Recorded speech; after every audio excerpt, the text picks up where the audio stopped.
higher number of police officers are on the road starting today as part of Mayor Whitmire's initiative to reduce the number of traffic issues on busy freeways. I'm Ernie Manous. And I'm Celeste Diaz-Sherman. We'll also talk with Pamela Nickell Lancarte, Deputy Program Director at the Young Center for Immigrant Children, who joins us to discuss policies that significantly impact children through family separation and prolonged detention. And I'm Frank Billingsley, plus Gracie Chávez, Program Director for the nonprofit Fresh Arts, breaks down Make Music Day Houston, which is held annually on June 21st. And as Ernie, Frank, and I discuss the top headlines of the day, we want your thoughts, questions, and concerns. Give us a call or send us a text at 713-440-8870 or email us at talk@hellohouston.org.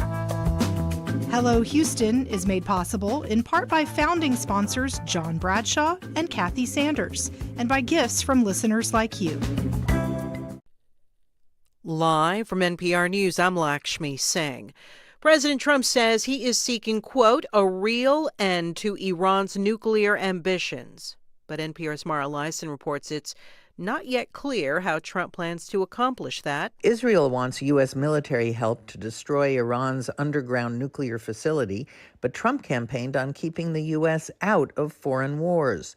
On his way home from the G7 meeting in Canada, Trump told reporters he may send Vice President Vance and Special Envoy Steve Witkoff to negotiate with Iran's foreign minister. Asked to explain his social media post calling on Tehran's citizens to evacuate, Trump said, quote, there's a lot of bad things happening there. Trump also said he didn't think Iran would strike U.S. assets in the region because of the risk of retaliation. I think they know not to touch our troops. Are you sending We'll find out. Trump has repeatedly said his bottom line is that Iran must never get a nuclear weapon. Mara Liasson, NPR News. The Department of Homeland Security is denying reports it has paused immigration raids at any work sites. Spokesperson Tricia McLaughlin says the policy of arresting criminals and other people in the U.S. without legal status still stands. Last week, the New York Times reported Immigration and Customs Enforcement advised its officers to largely pause raids and arrests of migrants employed by farms, hotels, and restaurants after a social media post in which President Trump appeared to soften his stance. A second patient has died after receiving a controversial gene therapy for muscular dystrophy. NPR's Rob Stein reports a company that makes his treatment says it's examining what happened. Sarepta Therapeutics of Cambridge, Massachusetts, says the patient with Duchenne muscular dystrophy died from acute liver failure. The death marks the second patient who died from liver failure after receiving the gene therapy. In response, the company says it has temporarily stopped shipping the treatment for some patients while officials assess the situation. The deaths have focused attention again on the decision by the Food and Drug Administration to quickly approve the treatment 2 years ago, despite some concerns about the first gene therapy for Duchenne muscular dystrophy. Rob Stein, NPR News. West Virginia Governor Patrick Morrisey says on X that floods over the weekend in his state are now responsible for a 7th death. We have more from NPR's Giles Snyder. West Virginia Governor Patrick Morrisey calls the flooding Mother Nature at its worst. Heavy rain Sunday led to the partial collapse of an apartment building in Fairmont and damaged roads and bridges. No one was killed there, but about an hour and a half away in the Wheeling area in the state's northern panhandle. Authorities have identified 6 victims. Crews are going door to door and searching cars caught up in floodwaters. That's NPR's Giles Snyder reporting. This is NPR News.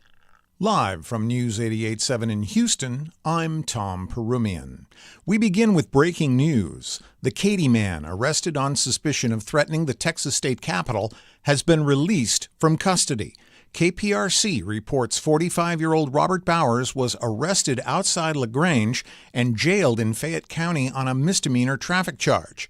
Court documents said Bowers was arrested on his way to Austin. During the stop, he reportedly told a DPS officer that he had a handgun in his car. Bowers was released after a 48-hour hold expired on Monday. Texas property owners are one step closer to receiving a trio of tax breaks. News 88.7 government reporter Andrew Schneider says Governor Greg Abbott signed 3 bills into law Monday afternoon in Denton. Senate Bill 4 raises the school district homestead exemption to $140,000. Senate Bill 23 gives homeowning seniors and those with disabilities an extra exemption up to $200,000. And House Bill 9 lifts the business personal property tax exemption to $125,000. Governor Abbott said the state spent a total of $50 billion this legislative session to pay for the tax cuts. 25%, a quarter of the Texas state budget, is using money to return to you through tax cuts. No state in the history of America has devoted such a large percentage of their budget to tax relief in the United States of America. The two homestead exemption hikes must be approved by the voters as constitutional amendments this November before they can take effect. I'm Andrew Schneider in Houston. Taking a look at sports, the Astros lost to the Athletics yesterday 3-1. Houston had won their previous 5 games. They'll take on the A's again tonight at 9:10 from Sacramento. Checking weather, mostly sunny today with a high of 92, feeling more like 105. Ouch. Clear and breezy tonight with a low of 79. Right now, partly cloudy, 86 degrees on the UH campus. I'm Tom Perumian, News 88.7. Support for NPR comes from NPR stations. Other contributors include Progressive Insurance. Progressive is looking for individuals in a variety of career fields who want to help build a culture of inclusiveness. More information, including application, at progressive.com/careers.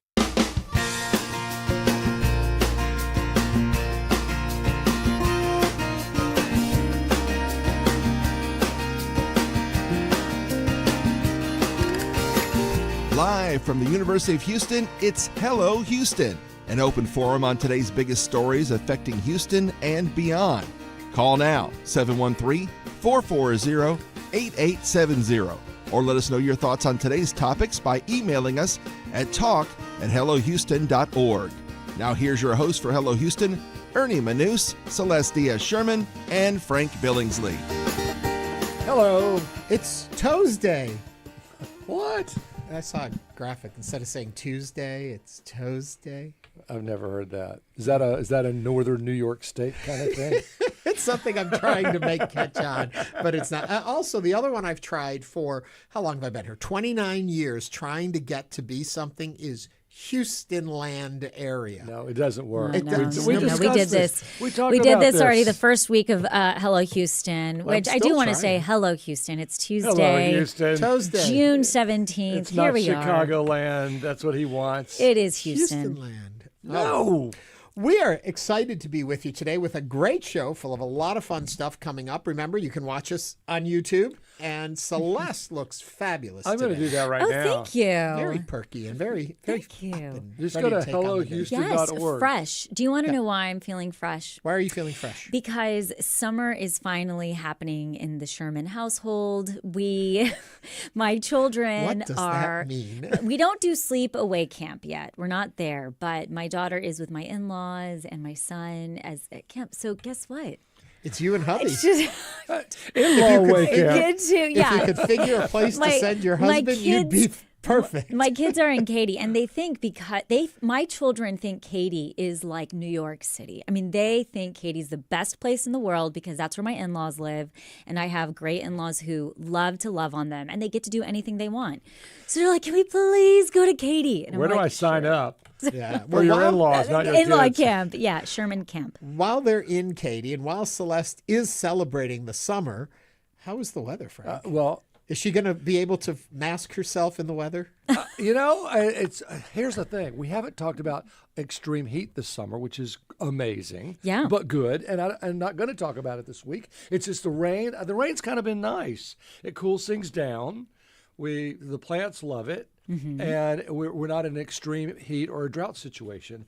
We have a scattered shower chance pretty much every afternoon. Okay. A while back, I'll get back to where we were at. They had that whole thing that you could get a free TV from Tele TV if you just signed up and they send you a big television.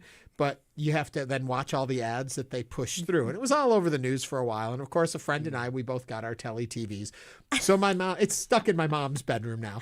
So she has this huge 55-inch TV that then has a second screen underneath it. And the second screen, they give us the weather. And last night I'm putting my mom to bed. And it says today 102 degrees and Thursday 104 degrees in Houston. Well, they're wrong, but maybe they meant the feels like. I don't know, but that seems like extreme heat. But you're saying it's not. It doesn't No, feel that like is, 100. but that's not going to be an actual temperature. The actual temperatures, though, are going to be around 92. So maybe a feels like number of 102 is reasonable because it is humid with all the rain that we've had. And I've got So nothing. much I got for nothing brewing in the tropics, so that's good. Ernie, Adam Richardson on YouTube says Houston land. Yeah, Houston land. Thank you. Thank you, Adam. Thank you. We're getting stirring the Houston land. pot. That's what it should be.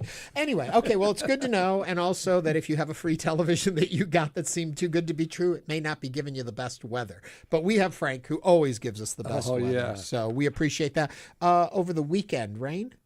No rain. Too soon to tell. It's Tuesday. This is the same stuff. Just this chance of rain stay. every afternoon, just like we've been seeing. Yeah. Yeah. Well, here's the thing. There's this big high pressure system over us right now, and when it's right over you, then it suppresses the storms. Mm-hmm. But as it moves away, you start to get on the edge of it, and that's when you have lift and you have some chance for storms. So today and tomorrow, it's more or less right over us. So 20% chance for a shower. Once we get to Thursday, it's going to be more toward Florida, and we'll be on the edge of it. So the chance goes to about 30 to 40 as we go to Thursday, Friday, Saturday, and Sunday. We have a high pressure force that sits over us here, too. It is Jim Kovacic, our producer, who says we need to move on to the topics. Quickly, let me remind you, coming up on the show, the Foundation Club over at the Hobby Center. They are going to be at the Founders Club is announcing their brand new 2025-26 season right here on this show in the next hour. So nobody else knows who's coming for this wonderful cabaret style thing they do. And we're going to announce it coming up on the show today. Very cool. Plus a whole lot of other stuff. Celeste, lead us off with the headlines. Houston drivers, you may want to listen up. Starting today, Tuesday, June 17th, anyone traveling down Highway 288 and the South Loop may notice a higher number of police officers on the roads. This is the latest part of Mayor Whitmire's initiative to reduce the number of reported traffic issues on busy freeways like speeding and road rage. Mayor Whitmire posted on his X account last week outlining the new traffic safety initiative, which is already underway along I-45 and US 59. This also comes after the mayor said he's heard countless concerns from Houstonians about irresponsible driving. According to the city, the crackdown has been already a success, with more than 300 tickets handed out for aggressive driving in just a few days. What are your thoughts on HPD cracking down on road rage, speeding, and just bad driving? Do you think more police on the roads are a long-term solution or just a half measure?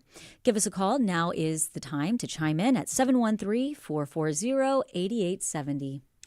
I would say as long as it is not just a guise about giving out more tickets, but it actually is to better the driving situation in this city, I'm all for it. Because we all know, we even make jokes about it, about, Houston drivers, and we're all over these highways and we're flying by and, But can Houston drivers be tamed? There's the question. That's the real question Can here. Houston drivers be tamed? Give us a call at 713-440-8870. So remember a year and a half ago when paper plates were the big thing, and there were all these investigations I remember by Channel 2 that paper plates were illegal, they had expired, they were generally used by people who did not want in to. place of license plates, not for your dinner. Not the real deal. Okay. But these fake paper license plates, and they cracked down on it. And you don't see them much anymore unless they're legitimate. I think they turned them into sort of metalish plates, so they're not as easy to counterfeit. So this effort to make our driving space safer, especially with as many cars as are on the road now, I think it's great. And I was thinking the other day, I don't see very many traffic stops anymore. Yeah. And I drive from here to Galveston all the time. And around town just like you do, right? So you'd think I would see a lot, but I really don't. I have seen a couple more in the last couple of weeks. So I think this is probably, and I didn't realize that this was a concerted effort. I just thought it was someone's bad luck. No, this is a real concerted effort by Mayor Whitmire. And I think one of those things is Houston drivers, we know they drive fast, but there has They're keeping up. There has been an uptick in road rage incidents. Yeah. And I think that is one of the big issues is we've seen some really horrendous acts of crime happening on the roadways.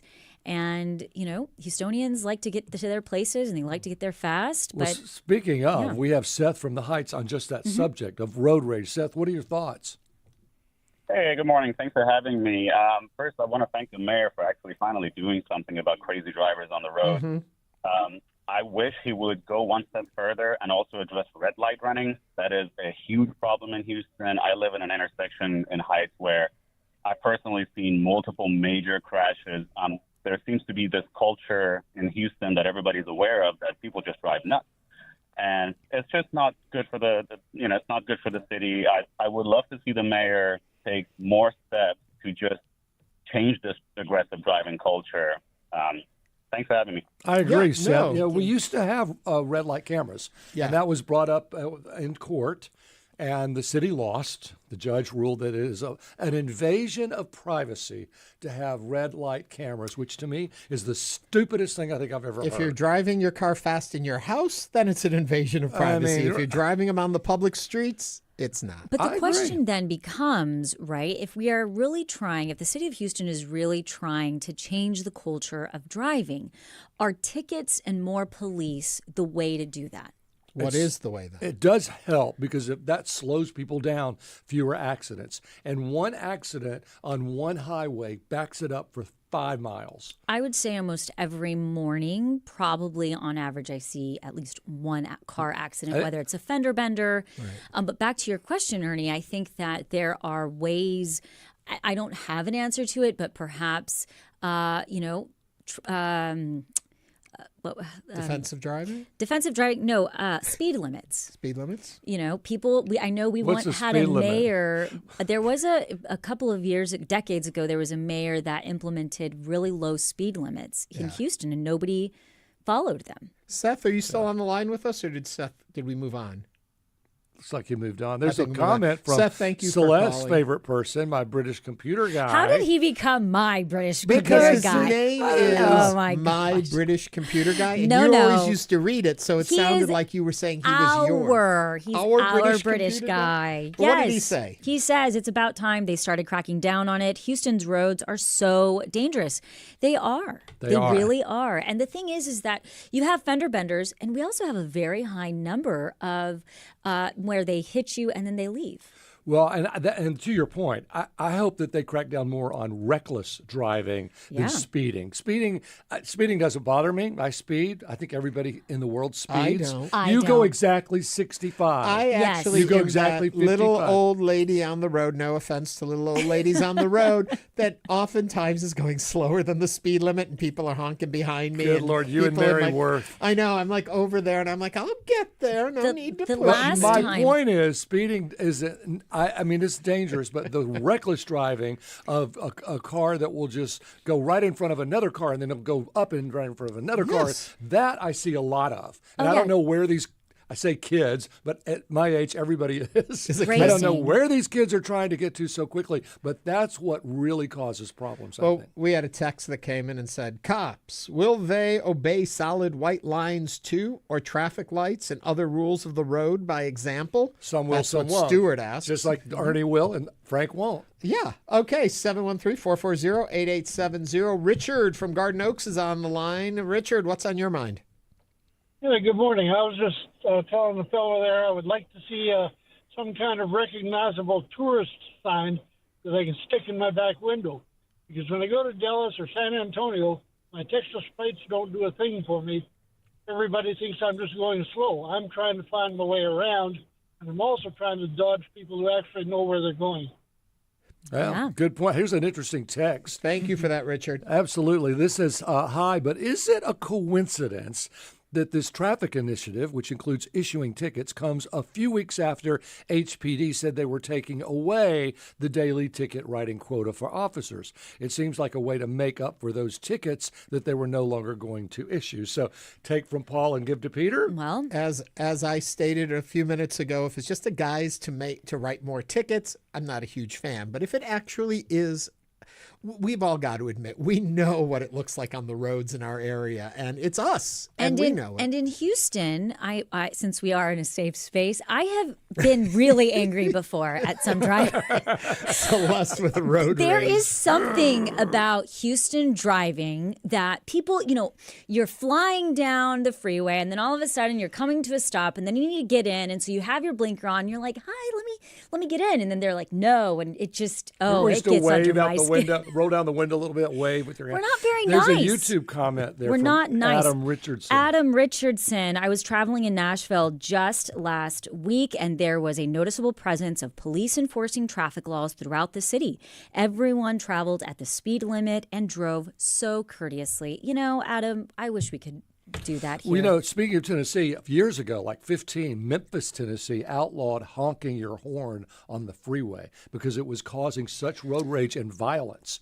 And I've noticed not a lot of people honking. And if anybody honks in Houston, it's because the person in front of them is on their cell phone and won't go through the light. Nobody honks in Houston because we're not big honkers. We're afraid to get shot. Well, we do. You're right. You're right. I think, once again, let's go to word use. Honking seems like it's laying on the horn that I wanted to create something called Happy Horn, which is next to your regular horn, and it's just kind of like a beep beep. Just kind of like to remind you, maybe you're not paying attention. Hey there, get maybe off the phone. Put off the phone. Yeah, I'm not really angry. Courteous. Alex Garza. Hold on one second. 713-440-8870. Join the conversation. Alex Garza says we need to promote the use of more public transit. That's true. Andy is on the phone from the University of Houston on road rage. Hi, Andy. Hi, how are y'all doing today? Good. What's up? I believe that if all drivers learned the proper use of a passing lane, that we would reduce incidents of road rage, we would reduce reckless driving, and we would reduce the need for building ever more freeways. Yeah, Andy, thank you for that. And you don't see that sign very often. Sometimes you'll see, faster cars, left lane only, or passing lane, left lane only. You don't see that sign a lot. I have a friend, and I will not reveal who, refuses to use his blinker because he thinks, why tell them what I'm going to do? Then they'll cut me off if they think I'm moving over. And I'm like, that's not a good plan. So we do have a comment on YouTube that says, I would like to see the police crack down on themselves as well. Many of them do not signal lane changes and other traffic violations. That comes from the dark one. The dark one. Oliver from the Galleria is on the line. Hi, Oliver. Welcome to Hello Houston. Hey, how you doing? Good. What's up? I have a comment. I'm from D.C., and D.C. we're very unique because we have a crazy amount of traffic cameras, right? Mm-hmm. And I think last couple of years we made like $127 million off profit from the traffic cameras. And coming from D.C. with a lot of traffic cameras and going to Houston with no traffic cameras, there is definitely a noticeable difference in people running red lights, doing more dangerous maneuvers in Houston. But I'm going to be honest, I prefer having no cameras than having a ton of cameras. Why is that? Yeah. We have cameras on everything. We have stop sign cameras, traffic cameras, everything. And it's more dangerous here, granted, but I prefer it because we're actually able to move, and as well as that, I don't know how to describe it. I don't get a $300 ticket every week, even if I'm not doing anything right. Oliver, do you live a reckless life? I do not live a reckless life. I have not gotten a camera. I haven't gotten a ticket personally, but there will be a light that's broken in D.C., and my mom has gotten a camera ticket from that light 3 separate times. She's at the line. Everything's legal. They just haven't fixed the light. They haven't fixed the camera. Oliver, thank you for that. 713-440-8870. Mike from Katy is on the line from Celeste's Family's Paradise of Katy. What's on your mind, Mike? So I read some research, and this is on the topic of speed limits, that most people drive a reasonable speed, and that speed limit should be set by opening up a new road and observing what people drive, and then set the speed limit at the 75th percentile. Don't worry about the 25 people that are going 100 miles an hour. Look at the 75th percentile, set the speed limit there, and then strictly enforce it. mile-an-hour speed limits where everybody drives 45. Right. You don't have these 65-mile-an-hour speed limits where everybody drives 75. Right. Because it's not speed that kills, it's the difference in speed. It's when you hit somebody that's going in a different direction or a different speed than you.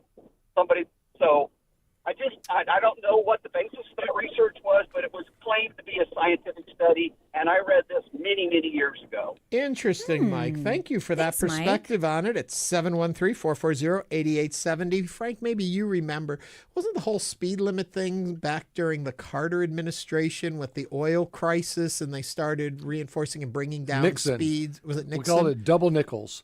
We took it, all the speed limits went down to 55. Yeah. And then Ford continued it, and I think it continued right on in to the Reagan era, and then it was brought back up. It's so nice to have our elders with us who can take us back in time to remember that. 55 wasn't the worst. It really wasn't. I mean, 713-440-8870. Brendan is with us from Montrose. Brendan, what's on your mind?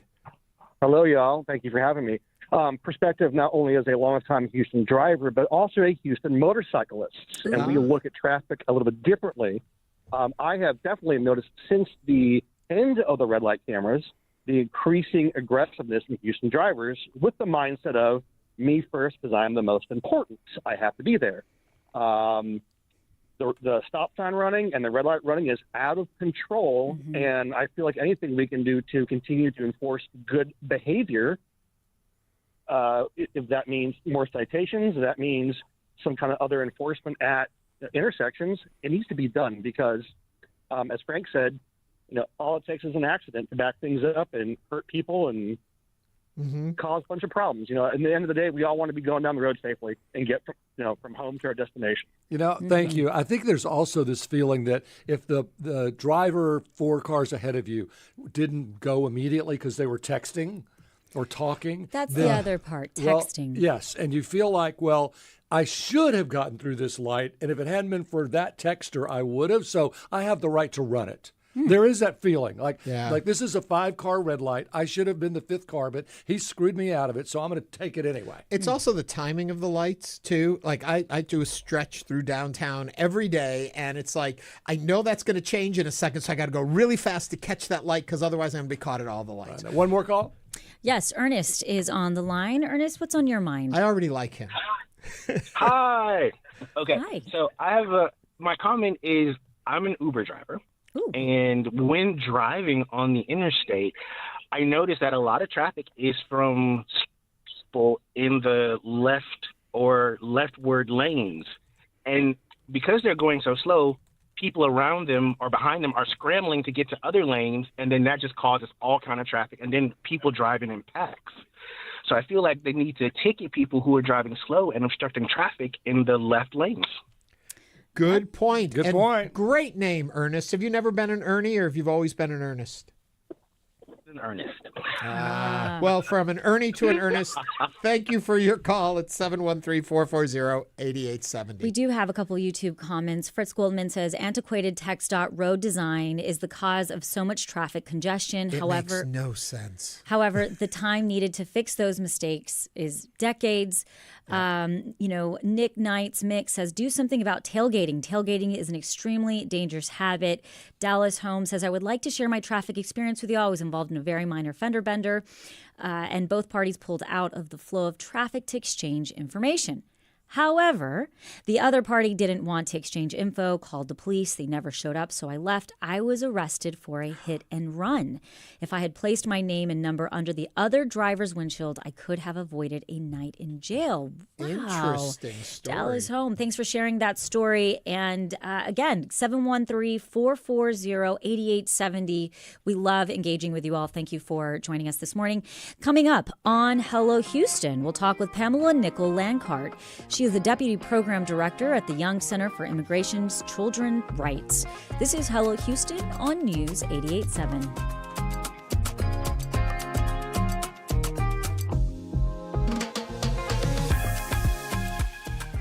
Houston Public Media is rooted in our community. We show up at school board meetings, city council votes, and neighborhood events. That's how you stay informed about what's happening around you through deep local reporting that brings clarity and insight. Your support powers this public service, so Greater Houston stays informed, connected, and safe. Support local journalism right now at houstonpublicmedia.org/donate or call 888-909-0887.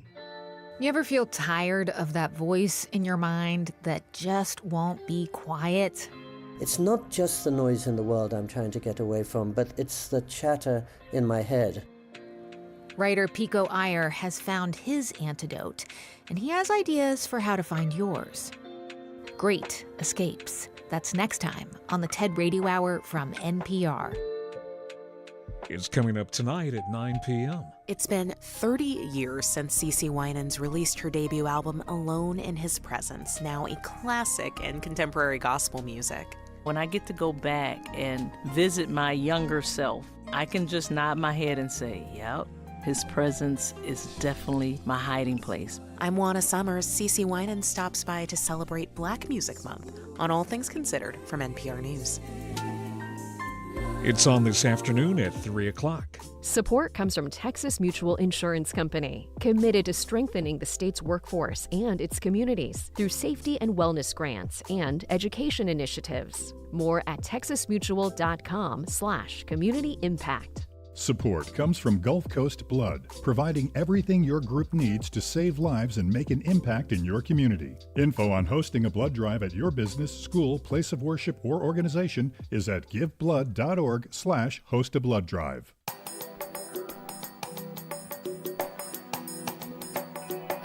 And now back to Hello Houston. To comment on any of today's topics, call 713-440-8870 or email us at talk@hellohouston.org. Now back to Ernie Manous, Celeste Diaz-Sherman, and Frank Billingsley. There have been various immigration policies implemented under President Trump's administration that are having a major effect not only on the economy but also on children, often leading to controversy and legal challenges. These policies significantly impact children through family separation, prolonged detention, and restricted access to legal protections and services. To tell us more, we welcome Pam Nickell Lancarte. She is the Deputy Program Director at the Young Center for Immigrant Children's Rights. Good morning, Pamela. Thank you for joining us on Hello Houston. Thank you so much. Hi, Pam. So I want to say first, I think that any American can agree a young child being separated from their parents is heart-wrenching, regardless of the situation. And this situation is extremely complex. But before we get into what right now is happening, can you first briefly tell us about the Young Center and exactly what you all do? Yes, absolutely. So we are an organization that champions the human rights and best interests of detained, unaccompanied, and separated children. So we're looking at immigrant youth who are in federal custody. So how is the Trump administration implementing immigration policy that's different than during, President Trump's first term? And are the goals the same? I mean, we're seeing some echoes of what I think we saw in 2018 with some of the zero tolerance policy and family separation crisis. But I think now we're seeing it to a different level where we're really having children being used as pawns in an effort to kind of fuel this deportation machine. So children being wrapped up. So how many children are we talking about? I couldn't give exact numbers. Give me a round number. I'll take a round number. Yeah, I mean, for children that, could be potentially affected by it, we're looking at thousands of children in custody right now. So there are some people, Pam, that would say, you know what, the parents are to blame. Are those policies strictly targeting young children, and who is essentially to be held accountable for this? Yeah, I think with our organization, we look at children foremost as children. And so we're really advocating and pushing for a system that advocates for children, is considering their best interests. So when we're looking at immigrant youth and their families who often are faced with impossible choices, our hope is that at the center of it all, we're recognizing the children who are being probably placed in the middle of decisions and who themselves really need someone to advocate for them. Help me understand a little bit how this plays in with Title 42, how that was used, why it was used, how it's still being used today. Yeah, I mean, we're looking at... And explain a little so the audience understands what Title 42 is. Yeah, so Title 42 is, a law that was used to exclude immigrants who would try to come to the U.S. At the U.S.-Mexico border, preventing them from entering. But basing it in a public health emergency, right? Correct, yeah. Under COVID-19. And so using that as a way to exclude, prevent individuals from entering the U.S. However, we're working and we're seeing children who are really placed in precarious and vulnerable positions who need to seek protection, who are seeking that in the U.S. and who need to enter to be able to seek, hopefully, that permanency and protection that they're looking for. So are they still citing Title 42 even today with the COVID pandemic behind us somewhat? I mean, I think there's efforts, right, looking at individuals, categorizing them as public safety concerns, public health threats. But really, we really need to bring the conversation back to the children and the policies that are impacting them. Because when we're working with children, right, they're not aware of all the policies at play, right? Adults, politicians that are making decisions for them that are impacting their lives. We're really wanting to make sure that their voices are heard and amplified in those decisions. So can you give us an example of what the process looks like for, whenever the Young Center for Immigration and Children's Rights are, what that process looks like when you're advocating for them? How that works. Yeah, absolutely. I mean, one case that comes to mind right now is our organization is working with a young boy around the age of 8 years old, and he's been seeking to reunify with his family. Now, this has been a process that was started before the administration came into office, but it's been ongoing because of the policy changes. This little boy has actually packed up his suitcase a couple times now, only to be told that because of a policy change, he's not able to reunify with his family at that time. This most recent occasion where he was told that he would not be able to go with his family, he refused to unpack his things. And actually a facility staff member had to unpack his things. So to stay with this little guy, how did he become separated from his family? And is he here in the United States documented and legal? So his family was already in the U.S. Okay. And he was living with other family members in his country of origin. And because of the caregiving needs that he needed, the family worked to try to get him to the United States to reunify with them. He is currently in the custody of the federal government. But his family is here legally and documented. I am not totally aware of the circumstances of the family, but I think they're trying to work on their immigration cases. And so he's just in limbo. Correct. In limbo. And I'm sure you all have heard with the cut to legal services, to provisions, right, of immigration representation and immigration court. This young child is actually affected by that as well. He does not have an immigration attorney right now. So when we're looking at this from, obviously you all are putting the children at need, at the forefront. But when we're looking at this strictly from a policy perspective, you all have been around for 20 years. Right. So are y'all seeing a spike in situations of children that are separated from their family, or is this just simply a decades-old problem that we still have not found a solution to, and policies are moving away from solutions? Right. I mean, since the inception of the Young Center, we've really looked to stand in that justice gap of best interests needing to be considered for immigrant youth and children in any decision affecting an immigrant child.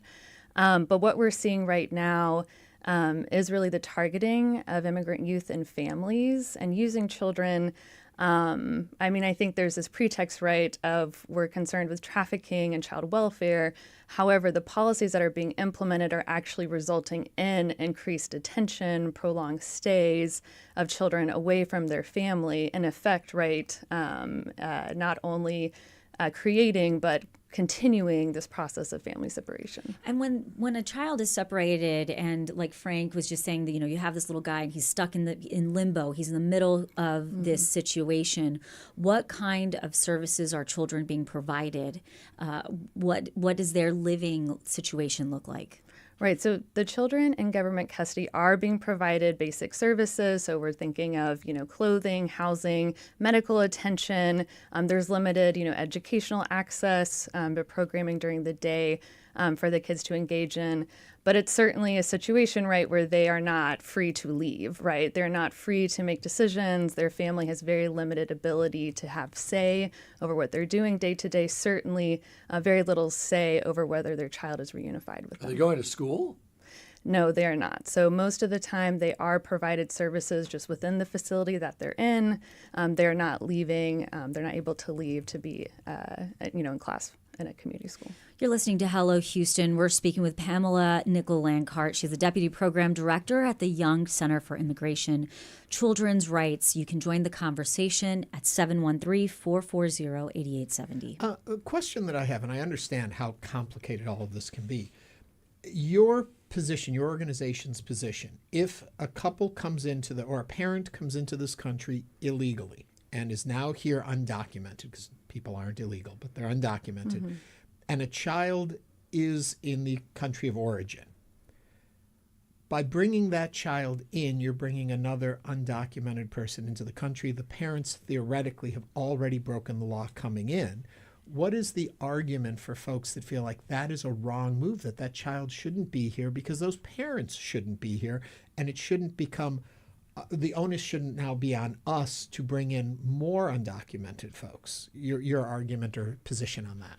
Right. I mean, we're seeing situations of families in very precarious situations, children fleeing violence, really choosing the route that they don't want to take, but the one that they feel they must in terms of their safety.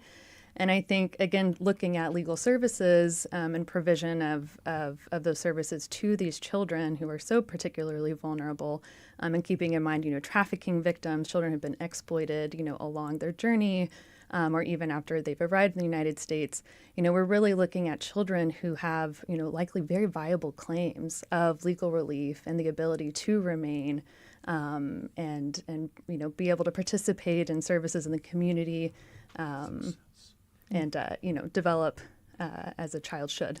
Let me just ask, so how was this handled, let's say, 30 years ago? Before all of this attention came onto this, how would we have handled these situations? Well, 30 years ago was a very different time for children. I mean, they were truly treated as adults. So if they were entering into the United States, they would usually be housed with an adult, and there'd be a very quick process to try to find any family member that could receive them. But because of issues, right, in housing children with adults and having them, making sure that they're getting to safe families, there's a lot of protections, lawsuits that were engaged in to increase those protections for children. And Pam, I have a two-part question here for you. What do you think is the biggest misconception when people are thinking and looking at, and what is the media getting wrong whenever we're talking about immigrant children? Yeah, I think the concern that we're seeing is that there's a lot of rhetoric and measures being taken in the name of, trafficking prevention, anti-trafficking. But really what we're seeing is trafficking protection stripped. We're seeing children who are left without a lot of services, a lot of options that really, really benefit from the provision of those services. Are there any success stories you could tell us? Yes, we have some success stories. I would love to hear one. Even in the midst of everything going on, we have, our Fierce team. We're a team of lawyers, social workers who are dedicated to fill this role as child advocate for these kids. And we have seen children successfully reunify with their families in the midst of everything going on, and including children who have filed asylum claims, who have legal relief pending. And so we do have some success stories. How can people help? Yeah, you guys are a volunteer organization. Yes. So if somebody wants to get involved, how can they get involved? Yes, absolutely. We recruit and train bilingual, bicultural volunteers. We're always looking for folks who are interested in helping the youth that we serve. Folks can find our information on our website at www.theyoung.center.org. I know in Houston we have to clarify young, Y-O-U-N-G. Yes, exactly. So making sure to direct folks to the right website. From where you sit, what kind of policy program would you advocate for fixing this problem that seems to consume a lot of our attention these days? Where are the answers in this, do you think? I mean, I can't say I have all the answers, but I would say that I want to advocate, and we want to advocate at the Young Center for a system that treats children as children, So really reimagining the system and proceedings that they're in, so that they're not just treated like adults in miniature, but really children who are recognized for the unique personhood that they have, and thinking of really putting their best interests at the forefront. And to clarify, are children really sitting in courtrooms by themselves? Yes, absolutely. Yes, we're seeing that every week children are by themselves, so not even a parent, no legal guardian. And because of cuts to legal services, a lot of times not even with a friend of court, which could be an option for some immigration attorneys, even if they're not representing the child as a client. There's not even someone standing in to answer some of the judge's questions. If there was one thing you want somebody to hear right now that was listening to our interview, what would that be? I'd love for folks to consider, that the importance of the issue that we're seeing involving immigrant youth is really one that should be nonpartisan. It's one where we should be focused on child welfare, on the importance of protecting the children, the most vulnerable in our society. So I hope that, listeners could take that away from this. Pamela Nickell Lancarte is the Deputy Program Director at the Young Center for Immigrant Children's Rights. Thank you for joining us today on Hello Houston. Thank you. After the break, we'll talk about Make Music Day Houston with Fresh Arts Program Director Gracie Chávez. Stay with us.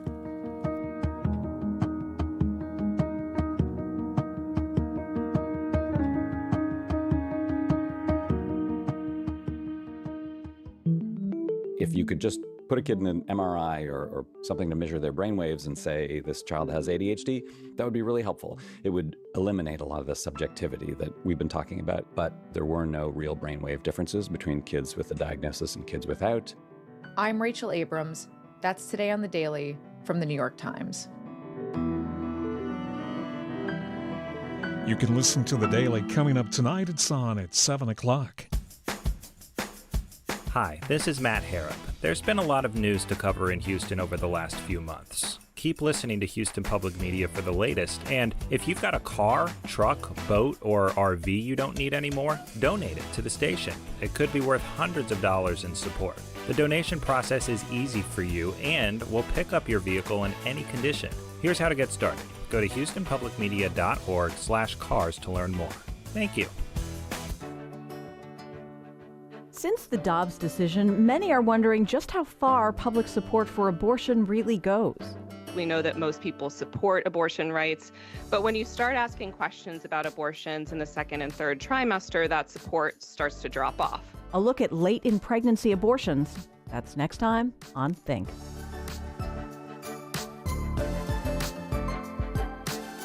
Listen to Think tonight at 10 o'clock. Houston Public Media, in partnership with Texas Southern University, brings to you The Vibe, R&B, hip-hop, and neo-soul, music that resonates with all ages. The Vibe on 88.7 HD3 and on the Houston Public Media app.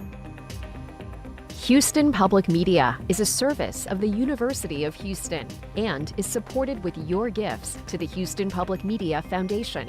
More information available online at houstonpublicmedia.org/donate. And now back to Hello Houston. Join the conversation. Call now, 713-440-8870, or email us at talk@hellohouston.org. And now here's Ernie Manous, Celestia Sherman, and Frank Billingsley. Make Music Day is a free global celebration of music held annually on June 21st. While originally launched in France in 1982 as the Fête de la Musique, it's now held on the same day in more than 1,000 cities in 120 countries.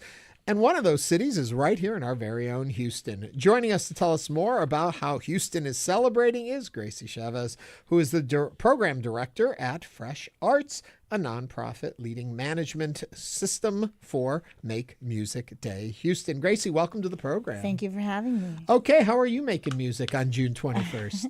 Well, I think, the biggest way to make music day a celebration is coordinating across the city, many different neighborhoods, many different cultural districts, and having everybody join us in the music making. So what is the purpose of a unified day of making music? What is the benefit, do you feel, of something like that? Well, I think, especially in post-pandemic, looking for ways to really unify. And as we know, music can be the universal language. And so what a great way to not only invite people out to enjoy the music making, but also this creates many opportunities for our local creatives. Yeah, and when they get this opportunity, what does it do for a community as a whole? Well, community as a whole, again, we're also looking at, economic development. A lot of these spaces in our different neighborhoods also get to host, some of these performances, but also for our local musicians, it's a great way for them to get more of a deeper engagement with community. What are some of the different types of music that people can expect to hear in different parts of Houston? So it's beyond really genres of music. I mean, if you can imagine, in the summertime, there's many moms, many grandmas that are out there looking for their kids to also, be creative in their own way. Mm-hmm. There can be flower pot music making. Oh, that's fun. So it really... Oh, you knew your way to Celeste's heart mentioning plants. Children and gardening. Those are my things. So I think that, the big misnomer is this isn't, concerts across the city with big professional musicians. Okay, yeah. This is really an opportunity. It's really democratized music making. And so anyone, any skill level, any background, any age really can participate. And this is Saturday, to be clear. June 21st is Saturday, the summer solstice, first day of astronomical summer. Yes. That's got to be more than a coincidence. Well, I think, let's leave it up to the French to, lead up, more music making and joy making. But yeah, you mentioned earlier, it's actually we're joining about 2,000. Okay, this started in France. Correct. And how did it get here? Several years ago, it hopped the pond, and I think it was in the early 2000s. Make Music Day Alliance was set up, and they are the organization that coordinates all the chapters nationwide. So take me back to 1982. What was the spark? What started there, and how has it grown? It was the minister of, I knew you were going to put me on the spot. But really, it is, one of my colleagues went to France last year during Make Music Day, and people really take the day off. Wow. Go out to the streets and just play music. Every corner of the city. Well, Gracie, what will you be playing? What instrument are you, or creative way are you going to express your musical flair? Well, this is our 5th annual, and while I will be encouraging many folks to play any kind of instrument, from boomwhackers to the xylophone to maracas, of course. But this year we're leading up the kickoff ceremony in the Arts District at Julep on Washington with some folks, including the French consulate, that will give us, that wonderful kickoff for all the great events that are happening across the greater Houston area. To find a full list of all that are going on, where do they find that? Yes, and people are still populating. In case folks are listening now and they so wish to participate as music makers, we are still taking registrations up until Friday. We just extended that. Okay. And the same way, if you're a venue or a space that looks to support the arts, you can also register your space at makemusicday.org/Houston. And so while that matchmaking is happening, all those confirmed events are being populated on the listing. So if you want to plan your Saturday, there's indoor and outdoor events happening across the city. So for a full list, you can go to the same website, again, makemusicday.org/Houston. Is there a time on Saturday that this all happens? Yes, it's from 11 a.m. to 11 p.m. All day. Mm-hmm, okay, so you've seen a lot of the lists. You've seen a lot. What's exciting you in the lineup? Where do you want to go? One of the things that I'm really excited about this year is the inaugural Make Music Day Festival, and it's hosted at the Houston Public Library. What's great is not only, if I hadn't mentioned, all these events are free. But for that particular festival on Saturday, if you register to get a library card, Yay. you get to go in free. So who's going to be performing there? Who are we going to there hear from? are, I believe it's Lil Flip, which is a local, Houston rapper, and a whole slew of, emerging artists. So really looking forward to that. I think this is a great way to sort of re-engage, students, kids in reading again. Yeah. And maybe utilizing some of the resources that the Houston Public Library already offers. Well, to that end, how many venues, how many artists? What's the overall participation in this? Over the last few years, we've had nearly 200 confirmed shows across the city. Wow. So as we speak, all of those performances are being confirmed. The listings for those events are being populated. So hopefully you'll find something in your area, in your neighborhood, in your cultural district. That's what's wonderful about it, is that it's not just at a venue downtown. Correct. It's all over the city, in our own communities.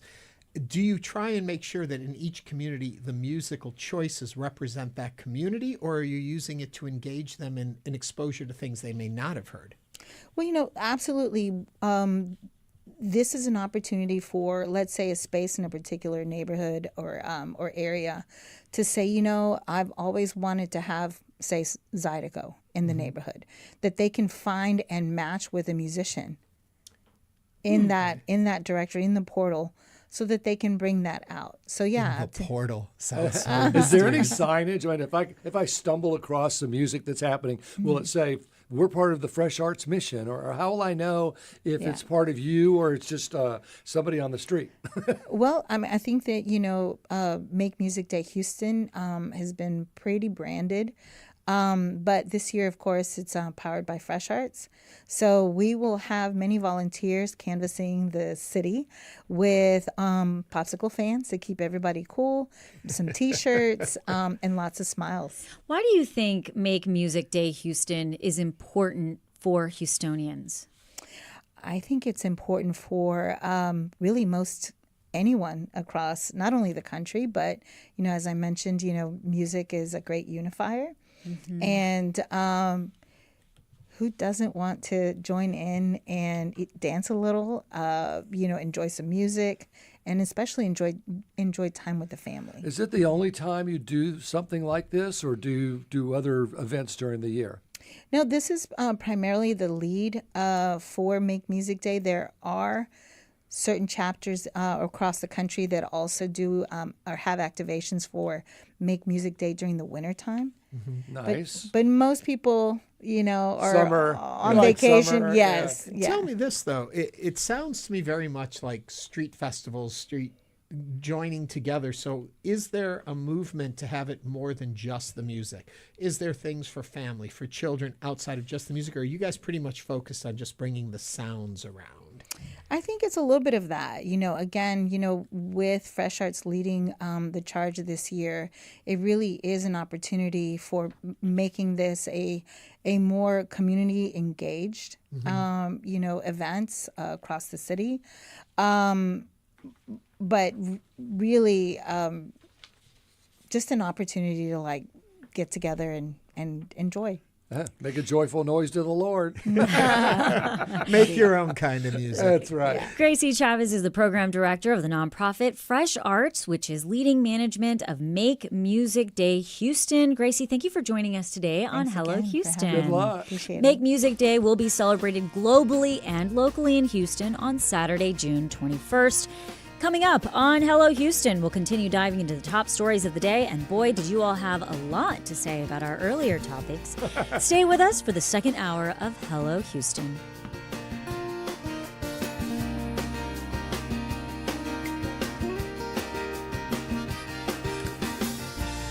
Stay tuned. There's more Hello Houston on the way with Ernie Manous, Celestia Sherman, and Frank Billingsley. For the latest in local news, subscribe to the Hello Houston daily newsletter at HoustonPublicMedia.org. Hello Houston is a production of Houston Public Media.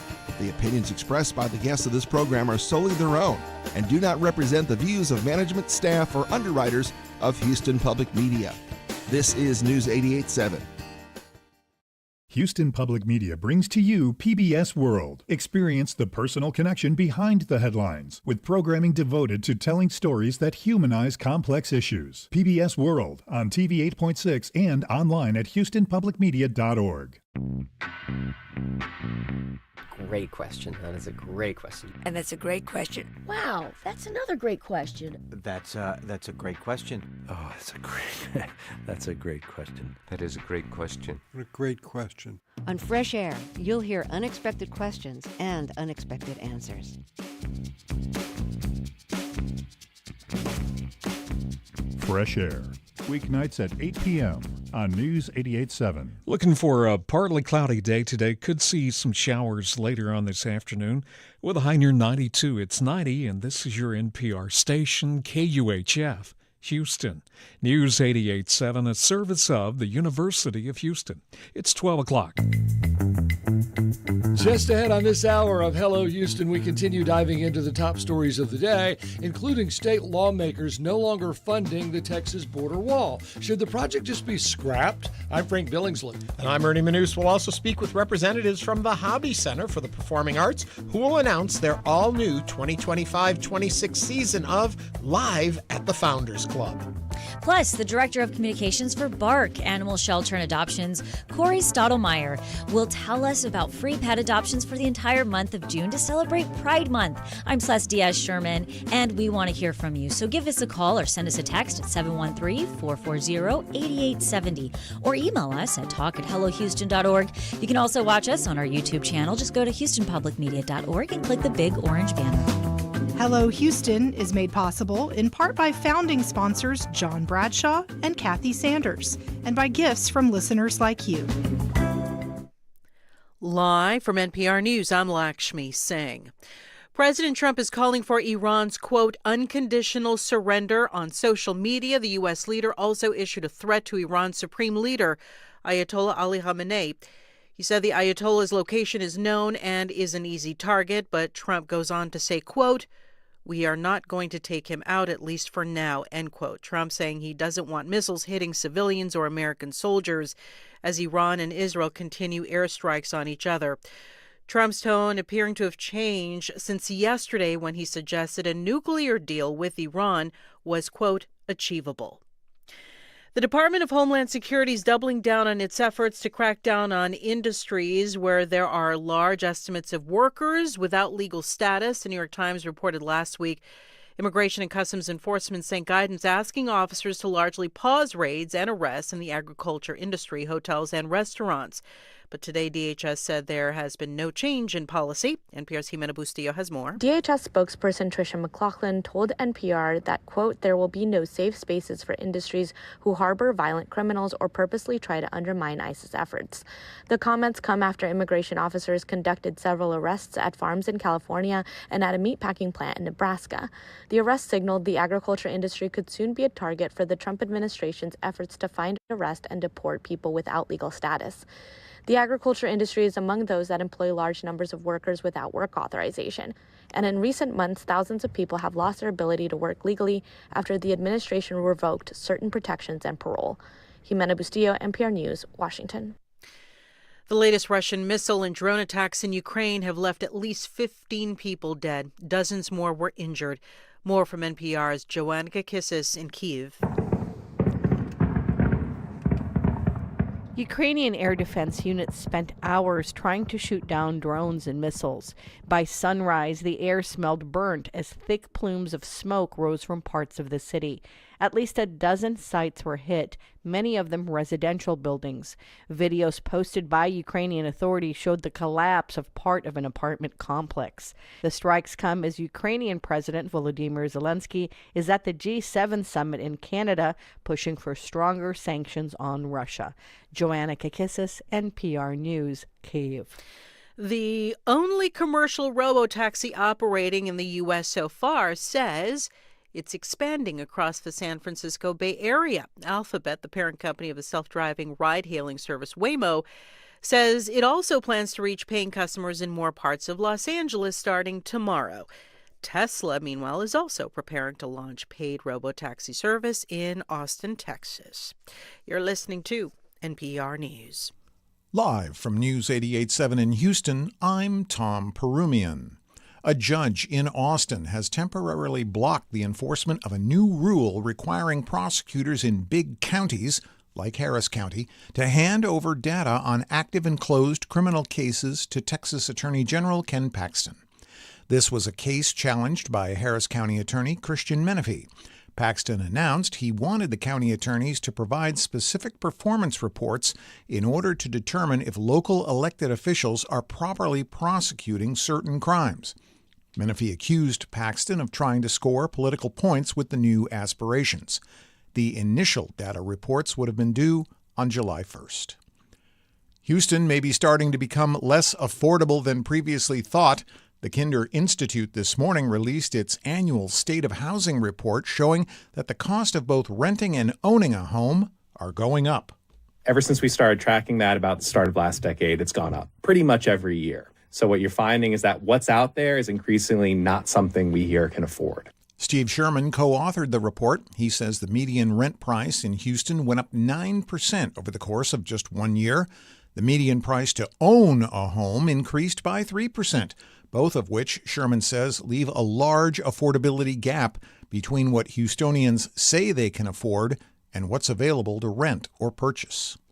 In sports, the Astros drop one to the Athletics in Sacramento. Stros take on the Athletics again tonight.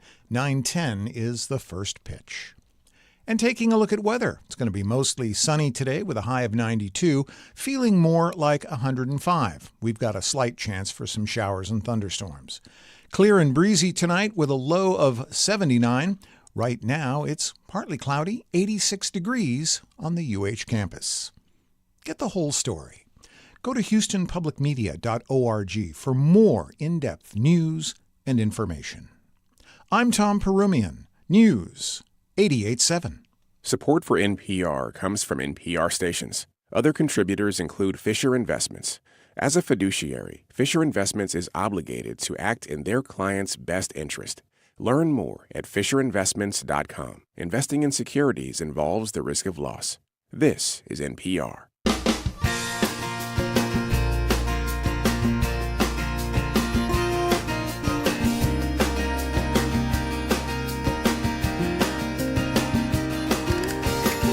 Live from Houston Public Media and News 88.7, it's Hello Houston, an open forum on today's biggest stories affecting Houston and beyond. Call now, 713-440-8870, or let us know your thoughts on today's topics by emailing us at talk@hellohouston.org. And now here's your host for Hello Houston, Ernie Manous, Celestia Sherman, and Frank Billingsley.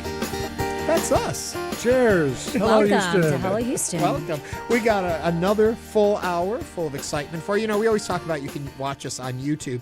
And in a minute, we're going to go through a lot of the comments. There's a comment section on YouTube when you watch the show there, and a lot of engagement happens there. So please join in there in addition to calling us and emailing us, calling at 713-440-8870, or email us, talk@hellohouston.org. I want to tell you what I'm very excited about in this coming hour. The Founders Club, live at the Founders Club, over at the Hobby Center, is about to announce their new season that's going to start in September. And guess where they're announcing it? Right here. Right here live. In just a couple of minutes. So if you're a big follower of live music, of cabaret, of all that, you're going to want to tune in to hear that. We've got the insider That's information. We here. got what's going on. Got you, He's so baby. excited. You want to know what's going on? You listen to Hello Houston. And then call us and tell us what you think about anything we're talking about. You can also text us. Yes, you can. We We're love very getting proud the of that. text. We're very proud of that. You So can what watch were us we on talking YouTube. about in the last hour that got people all excited? Houston driving. Houston driving. So Mayor Whitmire has launched a new initiative to reduce the number of reported traffic issues on busy freeways like speeding and road rage. Mayor Whitmire posted on his X account last week that he was outlining the new traffic safety initiative, which is already underway along I-45 and US 59. Starting today, anyone traveling down Highway 288 and South Loop may notice a higher number of police officers on the road. Apparently, apparently, this has already, according to the city, been a success just in these few days, with more than 300 tickets handed out for aggressive driving. And we want to know what your thoughts are. 713-440-8870. And I bet from the last hour when we talked about this, we had a lot of engagement. Yes. What were some folks telling us? We received a lot of text. One text came in that said about Houston driving. Mike from Kingwood, I used to get really bad road rage, mostly between here and College Station. I changed the music in my vehicle from heavy metal to classical, and it helped me calm down. I love that, We Mike. are the classical station, Yes. 88.7.2. Point two, yeah. Point two. You've got a digital radio in your That's car. what I have in my car, just so you know. It actually works. It's fantastic. And I one love of it. the road rage things that turn me on is listening to political radio, because you can, on satellite radio, you can listen to all of the different channels that have politics. Yeah. And sometimes it doesn't do me any good to do that. Tread light. It's just But you know better what- to listen. You know what'll to calm you music. down is Hello Houston. That'll make you hear all the different sides of a story, engage in your community, healthy conversation. You won't get road rage. And not just stories, but the information that you need to make better decisions every day in your Can life. I read Bob's comment? Please do. My wife and I moved here in 2010. She observes that Houston drivers are fairly polite most of the time. She says that her perception is that on Friday, the cowboy comes out and lasts through the weekend. I think that a major solution is to use, and this is kind of brilliant, artificial intelligence with traffic lights to improve traffic at intersections with lights. It'll be expensive to implement, but the time savings will be huge. That's not a bad idea. I like that. I was AI talking might- about how I kind of know the light pattern in my neighborhood and how I may go a little quickly to get to that next light because Yeah. I know if I miss it, then I miss all the lights. But if I make it, I'm good. And if somebody's in front of me, there's my road rage. I'm like, move it. Don't you know the light's So going to Kevin thinks there's a sensor, and he listens to this show, so he's hearing me right now. Kevin thinks there's like a sensor at all the lights that'll make it turn green or make it turn left, if you get close enough. And he'll say, you're not on the sensor. Move up. You're not on the sensor. And I'm I like, don't there's know not that a I believe sensor. that. Yes, there is. No, there's. So we argue about that until we get to home. 713-440-8870. There's even more comments. Yes, The Truth says obligatory driver's ed for everyone. I You know, agree with that. And you know what I like? If I ever don't. get it, I took it once. I'm not taking it again. But where did you take it? Did you do the comedy club route? Did you do when they used to do them at Golden Corrals? I you took could it in eat it the whole Birmingham, time? Alabama at driver's ed. Oh, they put Exactly. you in a little room. I was and- 16. Frank learned how to drive in Birmingham, Alabama. That says a lot. Well, I know how to work a clutch. Do you? I do. Oh, well, good I for you. do I don't. know how to You drive. don't? There's Nope. nothing more powerful than a woman in heels driving a driving a stick.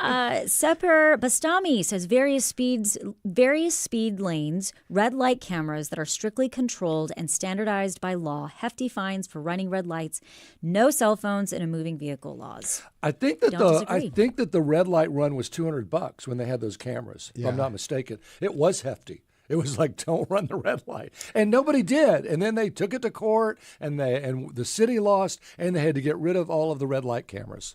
Well, as It we're was a sad continuing to day. share these with you, if you want to jump into the conversation, give us a call at 713-440-8870. I keep saying that because you got to hear the number to know to call the number. So give us a call. What else have you got, Celeste? Cody from Spring says, I think increased police as a deterrent could reduce traffic problems and increased enforcement of cell phone use. That's impossible. And- How are we? California's tried. Galveston tried. Galveston has a no cell phone use while driving. I don't think they've ever written a ticket. Kayla from Clear Lake is on the line. Kayla, welcome to Hello Houston. Hi, thanks for taking my call. Sure. Kayla, you filled with rage right now, or are you going to talk to us about traffic? You know, I think I'm doing all right, saying zen. But I want to just comment on this idea of issuing more tickets as a way to fix the problem of having accidents on the road. Mm-hmm. It's frustrating when the solution is to sort of punish people for the behavior, like this idea that we could actually change human behavior instead of offering some kind of help, right? Why are people having road rage? My hypothesis is it's because the roads are terrible, full of potholes and poor signage and, lanes that just go away and merge into other lanes with no notice. That's what makes me angry. Well, Kayla, Maybe if we help people out instead of punishing them, we could actually see some improvement. But don't you believe we've built a culture here in this town alone of kind of the aggressive driver, the kind of wild west out there on the roads? Do you feel that that's there? And if you're not ticketing them, how do we curb that? Yeah, no, absolutely. I mean, I do agree. I've lived in a lot of different cities in my life, and anytime a transplant moves somewhere, they always complain about the traffic in the new place. Right. And I promise that would never be me, but since moving to Houston, that's me. Here you there are. A lot of aggressive drivers. Well, so, Kayla, to your point, we can do tickets for those. And to your point, I wonder where the money from all of this traffic control is going to go, because perhaps it should go to making the roads better and the signage better and helping our roads out, as opposed to where is it going to go? Is it going to go to those police salaries that we upped, or fire salaries that we upped, or the big budget crisis that we have? Where's the money going? Yeah. I don't have an answer to that. We also received, Kayla, thank you for your comment. We also received a text that says, if we really want to see a reduction in red light violations, put the traffic lights on the same side where the stop signs are. Thank you. Also, eliminate right-hand turns on red and left on red from one way to one way. By the way, the right turn on red was enacted the same time the 55 mile per hour speed limit was. A study conducted a few years after the turn on red started found an increase in accidents over 100%. Wow, interesting. I am very fond of the idea of keeping the lights on the same side of the street as the stop signs. That was my accident. I got in here. I moved here, as I've said, almost 30 years ago. I was here 2 days. I bought a brand new car, and I ran a stop sign because I was approaching the light, which was on the other side of the intersection. From out east, they're on the same side as you are. So you don't go through the intersection to the light. The light's on your side of the intersection. Sorry, I lost you at the very beginning of that story. It was a fabulous story. To Frank's point, somebody sent in a text that says there is a sensor at intersections that have ITS, Intelligent Transportation Systems. Some are sensors in the concrete. Others are cameras on or near the traffic light itself. So Kevin is right. Glad to hear that. It's going to be an interesting night tonight. Anyway, if you have an opinion on traffic and want to share it with us, like Nick Knight's Mix said, do something about tailgating. Tailgating is an extremely dangerous habit. Sure we is. have a lot of Hate extremely dangerous habits here in Houston when it comes to driving. 713-440-8870. Are you pushing me along? No. I was doing this because sometimes if somebody is tailgating me, here's my road rage. I'll tap my brakes to be like, I see you. I get it. If obviously I get out of their way, but sometimes I'm like, can you just hold on a second? Happy horn. Beep, beep, beep, beep. Just to let you know, I know you're there. I don't want to make a big noise about it, but I see you. I know you're there. Pay attention. Okay, go. And this is what I do. Go, please. Please go. Go about Pass me. And then they usually flick me off. Anyway, all right, let's move on. All right. Let's move on to the next topic. Okay. I do believe that's yours. That is mine. I was thinking that this was not my topic, but it is. And Ernie, why don't you take it? Or Frank, why don't you guys take it? 4 years ago, Governor Greg Abbott announced Texas would be the first state to build its own border wall. Lawmakers have quietly stopped funding the project, leaving only scattered segments covering a small fraction of the border. Just 8% of the 805 miles the state identified for construction is complete, which has cost taxpayers more than $3 billion to date. The Texas Tribune reported last year that the wall is full of gaps that migrants and smugglers can easily walk around. State leaders suggested the federal government could pick up the effort. However, during President Donald Trump's first term, when wall building was his top priority, his administration completed just 21 miles in Texas, about a third of what the state was able to build over the past 4 years. The Texas Tribune reported last year the state's wall program would take around 30 years and more than $20 billion to complete. So it sounds like it's just being abandoned. So who, if anyone, should pick up the tab for the wall? The state or the feds? And should the wall project just be scrapped? Call 713-440-8870. Tell us what you don't know.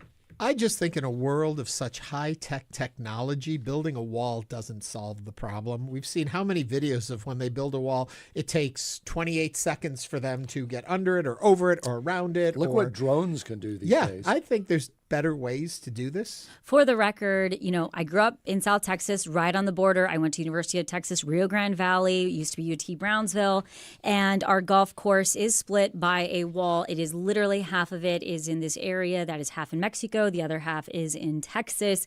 There has always been a wall of some sort, and to me, it was just a lot of wasted money. Do I think that, of course, we need to have restrictions and legalities and border security? 100%. Do we need to have a wall? There's already one. You can go see it and you can touch it. It is not a huge wall. It is not this big eyesore. And I think a lot of people in South Texas don't want a huge wall. It's silly. And like you said, we have Border Patrol out there that are trained in what to do. We have technology. There are cameras.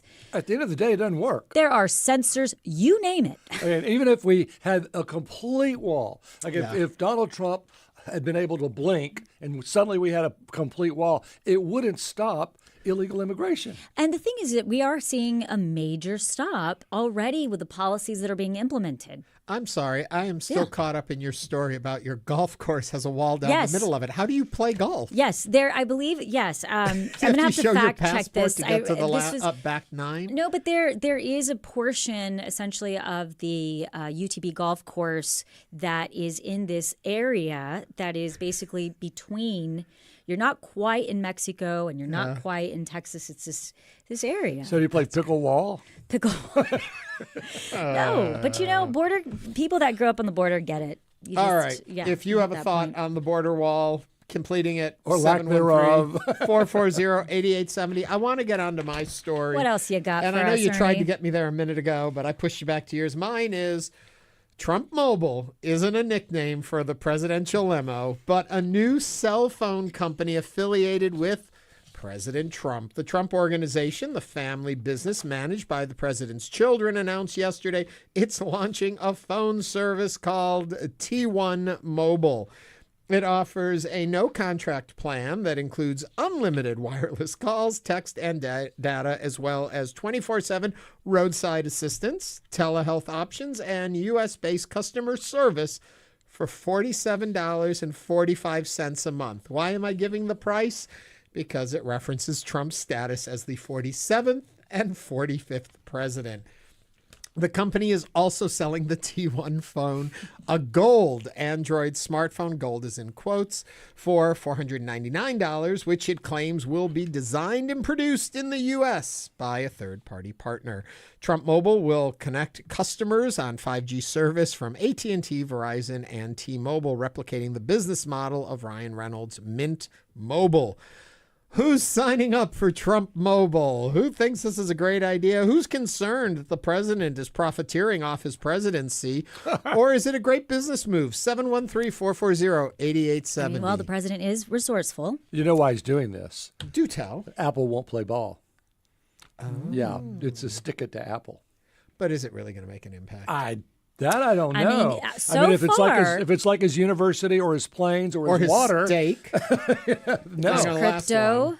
His crypto's been a disaster, and his watch. He sold watches. Yeah, I don't know. And then is it Truth really gold? Social, is it really a color gold phone? Yeah, it's gold color. So everyone will know you're using it. Of course. Okay, is that a good thing or bad? That's like wearing a red MAGA hat everywhere you go. That'll never catch on, Frank. Well, it's wearing it everywhere. I see them. I see those MAGA hats at rallies.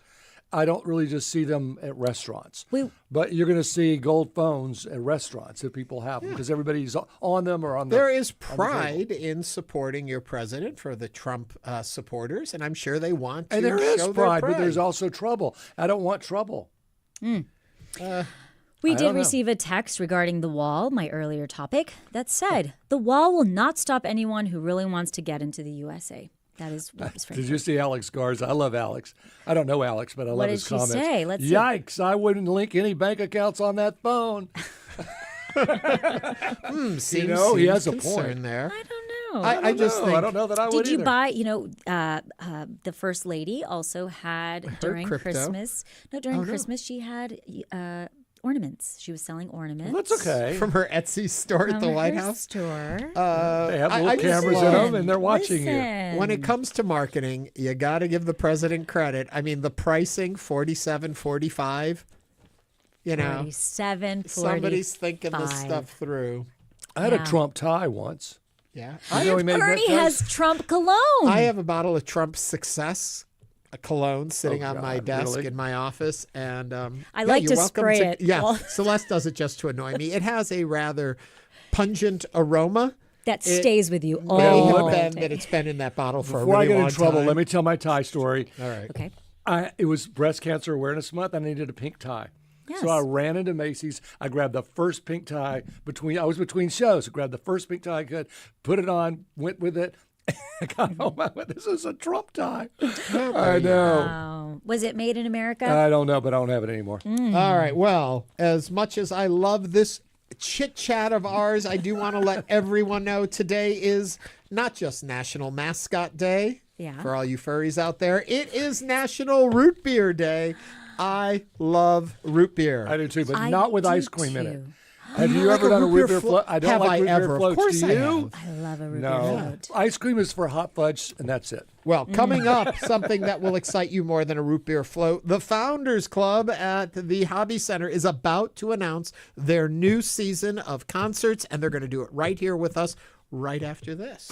That's right. Right after the break. This is Hello Houston on News 88.7. Stay with us.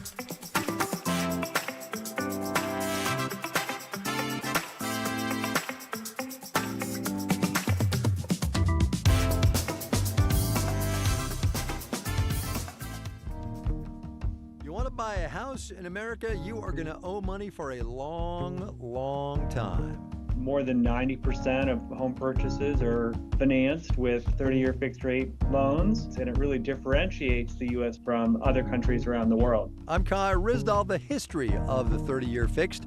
Next time on Marketplace.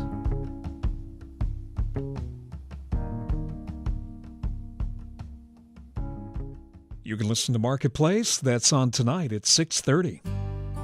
Houston Public Media exists for and by the will of Southeast Texas. We appreciate our visionary supporters for enabling us to be the essential source for independent journalism and programs that inform, inspire, and engage all Houstonians. Angela Bishop, Judy and Dr. James Bozeman, Andrea B. Bryant, Kathy Butler, the Michael and Rebecca Simo Foundation, Janet F. Clark, Marion and Paul Cones. Thank you. It's more important than ever to stay informed. That's why Houston Public Media delivers well-researched news that's free for everyone. And right now, your support helps make sure it stays that way. No subscription, no paywall, just news that's here when you need it. Give today to keep yourself and your community informed, no matter what the future holds. Make your donation now at houstonpublicmedia.org/donate. Or call 888-909-0887. Tonight on Houston Public Media TV8, Walking with Dinosaurs continues with more iconic stories. At 7, run with a band of brothers pursued by a formidable predator. Then at 8, join a deadly hunting pack. Tonight on TV8. Support comes from GiveMeTheVIN.com. Purchasing vehicles online with the VIN or license plate and photos, or by bringing the vehicle to Houston area offices. Details at GiveMeTheVIN.com.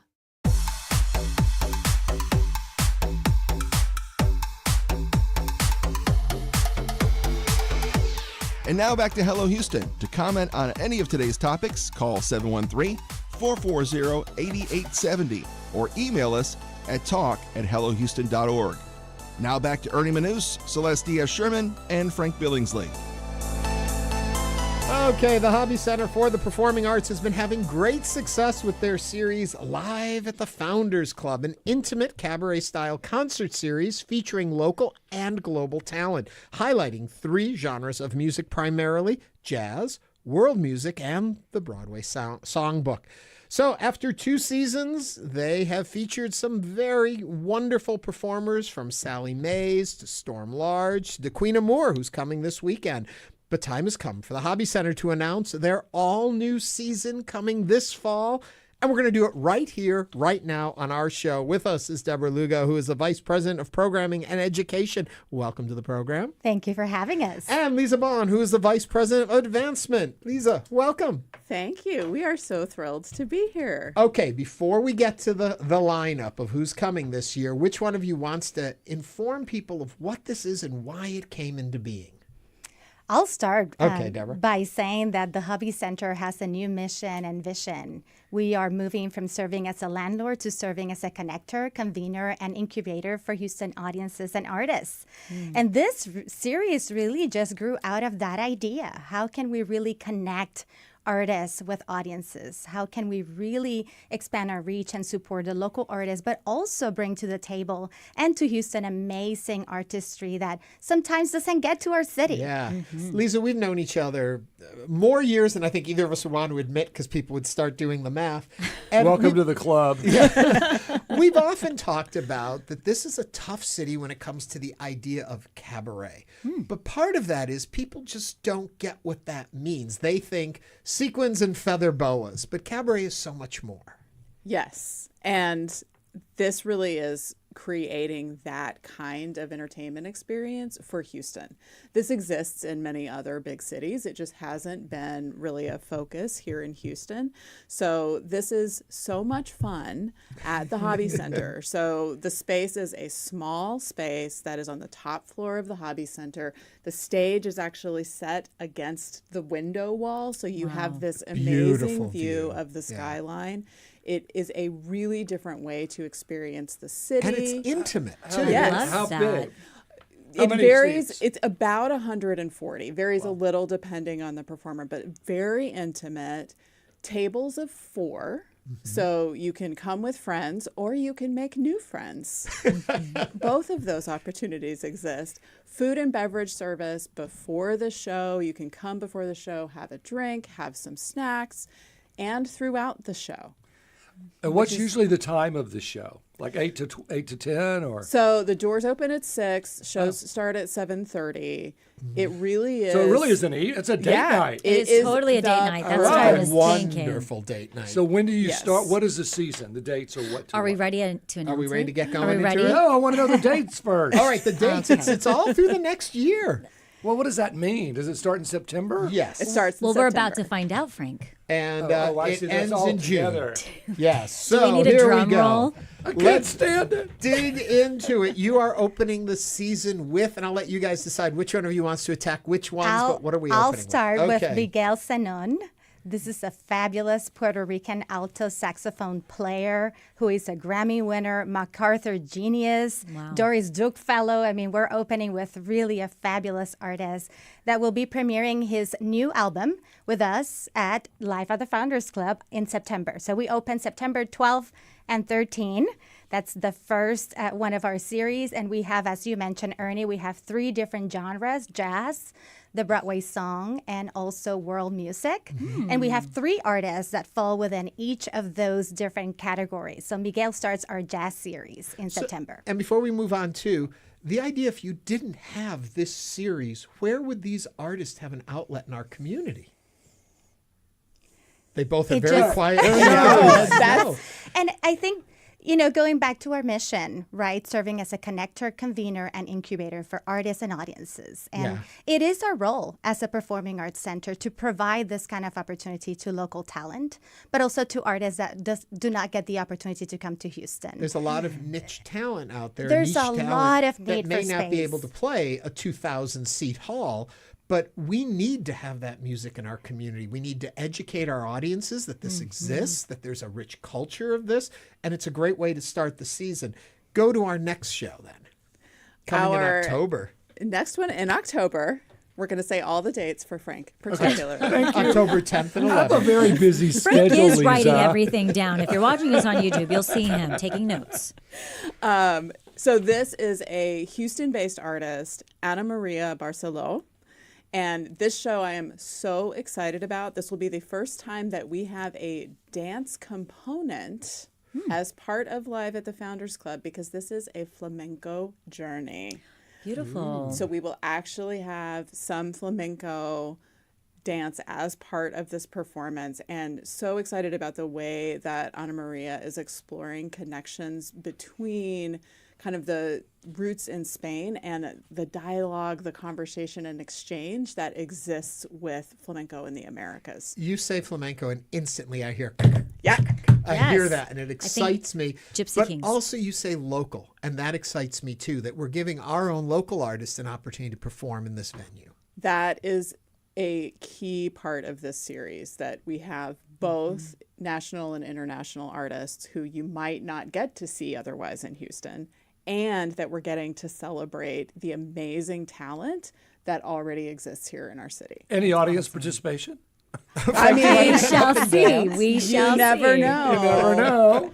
It depends on what you've had for dinner. Coming up soon, we have relaunched my series, Interviews, and coming up soon on Interviews, your next performer is going to be a guest on our show, and we'll also have a spot here on Hello Houston. Tell us who's next. I'm very excited about this one. So I'll take Christina Wells. Obviously, you'll have her here. Very excited. Also a local artist, a well-known local artist that was one of the finalists in American Idol. America's Got Talent. America's Got Talent. Thank you for that. And we get to celebrate Christina with kind of a divas, right, from the 1940s to today. A show that really will highlight her expertise in really getting audiences to feel that personal connection to her work. I would add that for us, as part of this series, is very important to get the artists to really share who they are, right?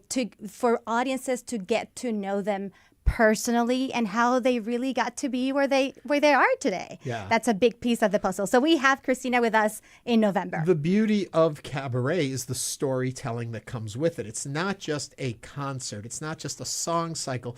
They share with you and take you usually on a journey. There's something to be done there. And with Christina Wells, who many people have seen her maybe in the national tour of Chicago, or as you said, in America's Got Talent, or maybe singing the national anthem at a ball stadium, to be in that smaller setting with such a powerful vocalist will really be impactful. And that's November 6th and 7th.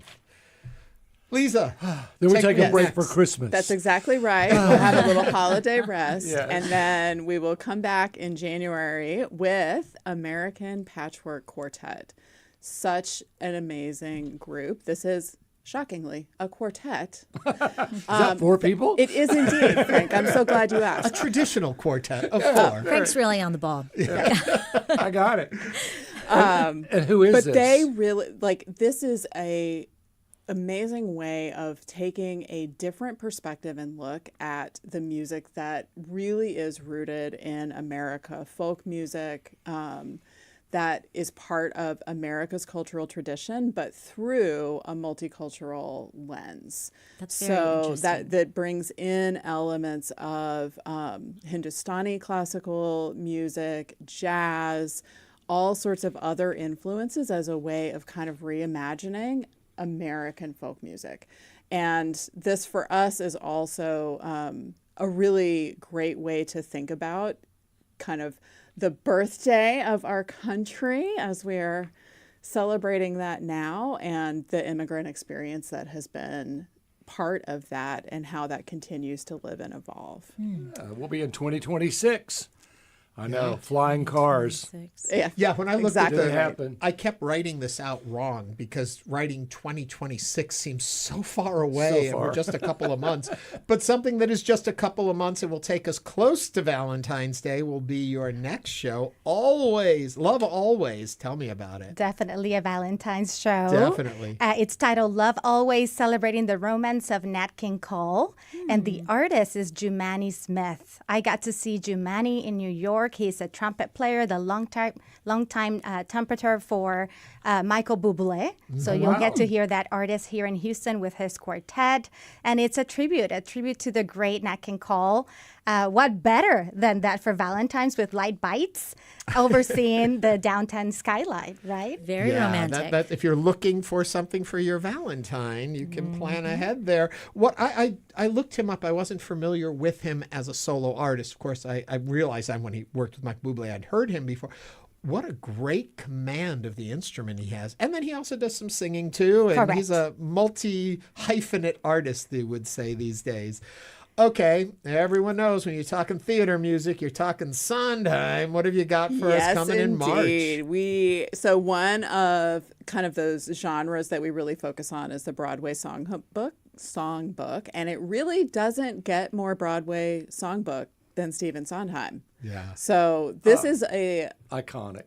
Yes, it is absolutely iconic for all of our musical theater lovers. To really get to celebrate this amazing master craftsman of musical theater. And we are doing that with Nicholas Rodriguez, who is a Texas native. So again, really thinking about but how also are we creating a Broadway these opportunities. So much. So he has some amazing Broadway credits. He started in Tarzan, for anybody who remembers that. Has a lot between that and his most recent appearance, which was in the Tony Award-winning revival of Company. Yep. And he has really created this show that pulls from Sondheim's actual letters. So they're like, Ernie, you talked about that storytelling, but that is what happens in this show. He weaves that through the show as we're exploring the music and the real relationships in Sondheim's I bet that's life. very moving. Yes. Very coincidentally, I was in New York and happened to be going by the Sondheim Theater. And there was a crowd there, and I said, what's going on? They said, they're about to dim the lights in honor of Stephen Sondheim. Oh, wow. And it was told, I didn't know it at all. But I was, of course, we're like, let's wait for this. That happened. There were people just in tears that had worked with Stephen. And the memory and the passion that he brought to Broadway. So this will be a very moving, I think, night for everybody. It will. And it really, Frank, you hit on one of the things that is magical about this series, which is the sense of community that exists in that space and the way that connection happens between audiences and the artist. And you're getting to know the artist personally and hearing their stories, but also with the other audience members in the room. It is an incredible sense of interaction and community, not interaction like you're being pulled on stage, but just of what it really means to be gathered together. Well, everybody with other knows people. Sondheim, even if they don't know they know him. Right. Yes. That's a good way to put it. That is such a good way to put it. That's a really good way to And put also when we talk about, too, that intimate space of being able to share that, it feels more communal with your audience. You're there together in an experience as opposed to witnessing something just happening. You become part of it just by being there. The next show that comes up in April, you would think it's about Celeste. It's called Wild Woman. That too. Wild It's Woman. not. Maybe you'll be in My the autobiography? Yes, they're putting it to song I on love stage. it. The cool thing about this is I was not familiar with this artist. Now, I got this list a little early so I could look some of this up. I love her. What a fresh take. Explain who we're talking So about. Kate Cordham, she is from Houston, Yes. a graduate Oh, of wow. the Kinder HSPVA, and just recently graduated from Juilliard. She was also just highlighted and featured by Jazz at Lincoln Center with Wynton Marsalis at their gala back in April. And we get to bring her home for a homecoming. Her album release is just fabulous. She's a jazz vocalist. Her incredible range goes really deep and extremely high, and she has this just beautiful tone for jazz. But also her orchestrations are so clever on the songs. In some ways, they move very quickly. They feel very modern, but they're jazz standards. I just fell in love with her just first listening. And everybody will. Everybody Yeah. will. She is really fantastic. Yeah. Nice. I hope people talk about me like that one day. We already do. Orchestrations Well, we on already Hello talk Houston. about you. I don't know. The wild but part. somebody a The lot of wild people part? talked about is who's featured in and Broadway. I know her as the lady character in the Cher show that I saw on Broadway, but Lisa, tell us about it. Yes. So this is actually another homecoming. this is Teal Wicks and Stephen Jamail. So Stephen Jamail is a Houston, really Galveston native who is now an incredibly accomplished and acclaimed music director in New York and on Broadway. And Teal Wicks has also a really impressive list of Broadway credits, certainly The Cher Show. But many think of her as the perfect Elphaba. That's and right. She did it in San Francisco. She did it in L.A. She was she did it on Broadway. She did it on Broadway. She was honored as one of the definitive Elphabas. Yes. And she's going to, I'm assuming we may hear some Wicked that night. I think we probably will. She also originated Emma in Jekyll and Hyde. So I think it's possible we'll hear some of that too. But this is actually the first time that we'll have somebody returning in the Founders Club series. So Stephen Jamail was here with us this season with Katie Rose Clark, who was the Glinda opposite Teal. I'm noticing a trend here. And actually, Teal Wicks was out here this past Broadway season in Anne Juliet. Right. So you can see that reflected in their show title and Broadway. So she was Anne Hathaway. So if you were one of the folks, the very lucky folks who got to see that incredible production. That was great. You have seen her there, but now we get a chance to really get to know her, hear her story, hear Stephen's story.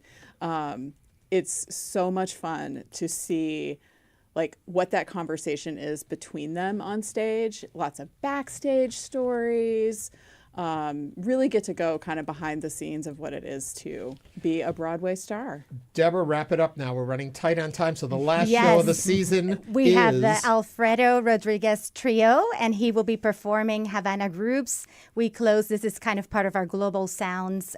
Really an internationally acclaimed jazz pianist. He was actually Quincy Jones' protege.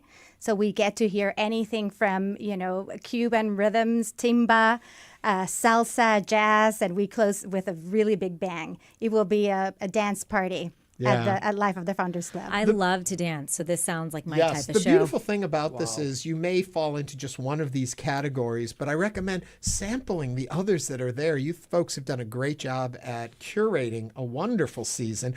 Where can they go online to find out more about the whole season? thehobbycenter.org. We do have 6 and 9 show subscriptions that are on sale right now. We would love to have you with us right this very minute. Well, we love that you're doing this. I hope a lot of those artists will stop by Hello Houston during the course of this season. And thank you for choosing us to announce your new season. Thank you. Deborah, thank Lise, you for having us. Thank you so much. Deborah Lugo is the Vice President of Programming and Education, and Lise Bohn is the Vice President of Advancement, both from the Hobby Center. Again, thank you for joining us. This was really exciting. Yeah, congratulations. Thank you. After the break, we'll talk about BARC, Houston's free adoptions during Pride Month. Stay with us.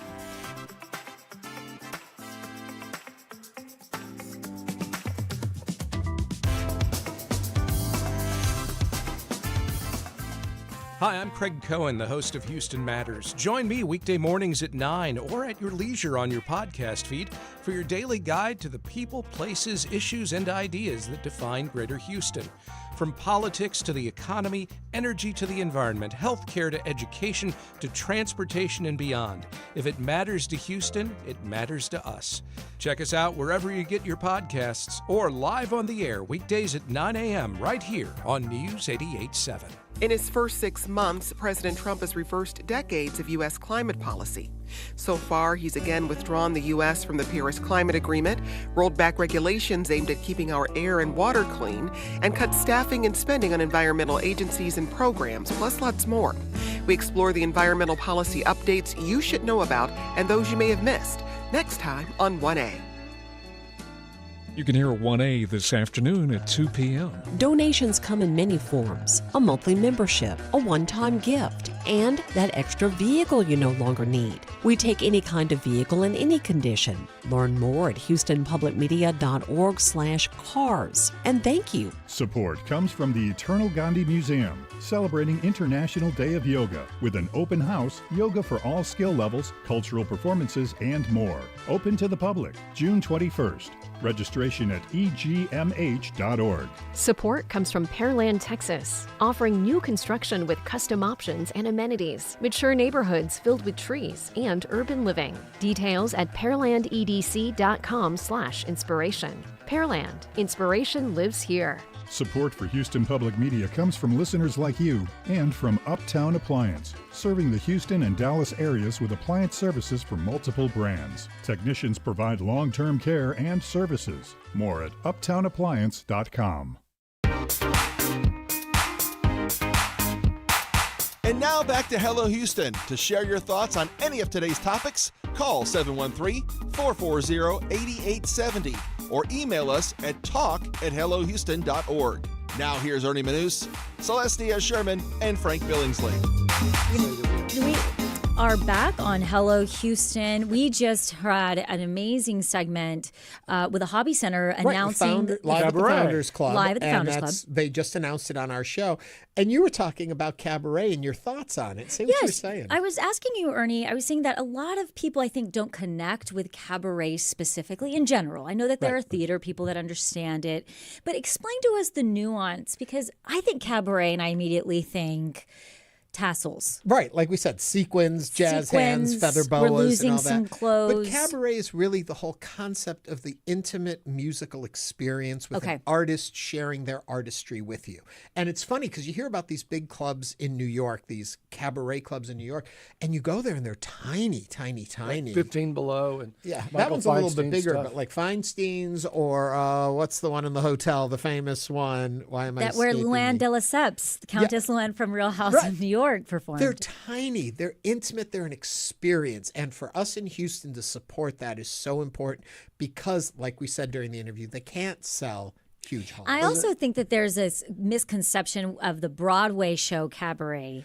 Right. That most people know that. And smoky and all of that. It's not like that. Yeah. You know what else there's a What was misconception it, about? Maria's, where all the Broadway stars go in New York to just sing? We'll figure it out. We'll remember. Misconception people have is about adopting pets. Frank, I'm setting you up. Okay. Have you been wanting to adopt a pet, but maybe holding back because it's expensive to adopt, then the cost can be there? Well, guess what? Houston's BARC Animal Shelter is celebrating Pride Month by offering free pet adoptions for the entire month of June. So joining us now to tell us more is Cory Stottlemyer, the Director of Communications for BARC Animal Shelter and Adoptions. Cory, welcome. It looks like you have a little friend there with you, maybe one big one or two little ones. I do. One, This is a little one. one big fluffy guy. I've got to say, I thought today I was going to get to pet some puppies. I'm a little disappointed you're not in studio. I'm so sorry. I just got back from vacation, but I did want to show off one of my babies who came from the shelter. This is Pinky. We just got him this year. I love it. And What a cutie. So, okay, how does this whole free adoption work? And does it come with spay, neutering, chipping, some food, a dog tag, a new name? What does it come with? So all of our adoptions always come with the animal completely vaccinated, a microchip. They are registered, so you get 1 year free pet registration with the city. And then they are also all spayed and neutered. And for this month, you get all of that completely free with that waived adoption. Do you find that the biggest deterrent in people adopting pets is the fear of the fees and the initial steps in it? And so by waiving that, does that make a big difference? What we've seen is people who might have been hesitant, and they know they either have space now in their home or maybe they've recently lost a pet and they're debating. That's the kind of deciding factor. They'll hear the news about it and decide, oh, you know what? Now's the time. Let's come in and get it. I heard about this waived adoption fee. Sure. Because when we see a lot of people let us know, like, they're still going to end up spending some kind of funds on that pet. They'll just reallocate what they would have spent on the adoption and like dog beds and toys or carriers, that sort of thing. So it helps them thinking about like the full cost. Yeah. So who came up with let's do a free adoption for Pride Month? It was actually our sponsor, Councilmember Castillo from District H. His office has been a great partner in the past.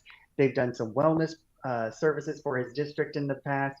And, you know, this is the last month of the fiscal year. They decided to spend some of their council discretionary funds on an adoption special and said, you know what, just waive it the full month. and it was Pride Month. We thought it would be a great campaign. Their office loved the idea. They were fully in support of the Pride theme. So yeah, we came up with this idea together of Adopt with Pride. You know, a lot of my friends, not to sound stereotypical, but a lot of my gay friends, they do adopt from what pet orphanages, if you will. I mean, they really like shelter pets. I don't know why that is, but I think maybe they feel like, there's probably a psychological feeling left out sometimes or isolated in life, and they really reach out to these pups. And they're the best dogs and cats ever. They're wonderful. Do you find that that's true? I don't guess you say as people adopt, so are you gay or are you not gay? You don't ask that question. No, we accept adopters of all sexualities, all backgrounds, all types. Yeah. We encourage you to come to a shelter first like ours. We're a municipal shelter. We're an open intake shelter. So that means any enforcement that's done for the city, those animals are brought to us. So if people are calling 311, that's animals. That's how Pinky came to the shelter. Bless his heart, he was completely matted. He was a totally different dog when he first came to the shelter. We took him home because he needed somebody to foster him for a bit. Unfortunately, we found his owner and we had to go through the court process, but he's been the best pet ever. He is a completely changed dog from when he first arrived, all matted. And I wanted to showcase Pinky because a lot of people might have a misconception of what kind of animals are at a shelter like BARC. Well, as we think big dogs, as we often say, if you're not watching us on YouTube, you're missing half the show. If you're not watching us right now, you can't see that little pup in your hands. You're a bit unfair when you say that you recommend people just come by the shelter first and look around, because any of us knows if you go to that shelter, you do not want to leave empty-handed. These animals just are there wanting your love and wanting to share their love with you.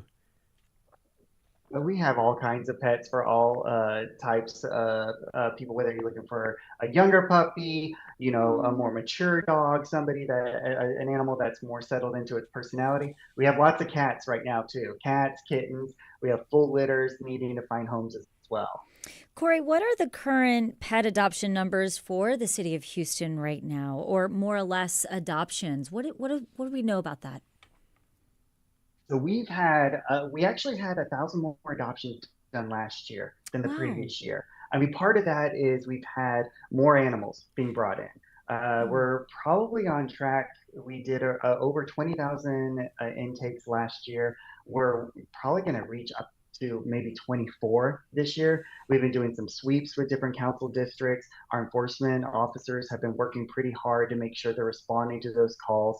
So our adoption numbers have been rising, which is great to see, but it's definitely not possible without sponsorships like these from Councilmember Castillo's office and without the help of the public coming out and taking home some pets. Sponsorships for sure. How is the budget going? I know BARC's been sort of under the microscope on that.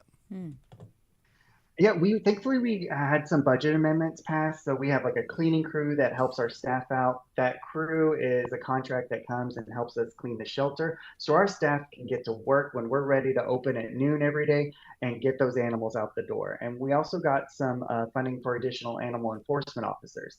I mean, we're bringing in more animals because we're getting more calls for service from the community. Where are you folks? Definitely a strict crisis. Where are you folks located if people want to come and see some pets? Our exact address is 3300 Carr Street. We're off of the Collingsworth exit off of 59 North. We're just north of downtown, 5th Ward area.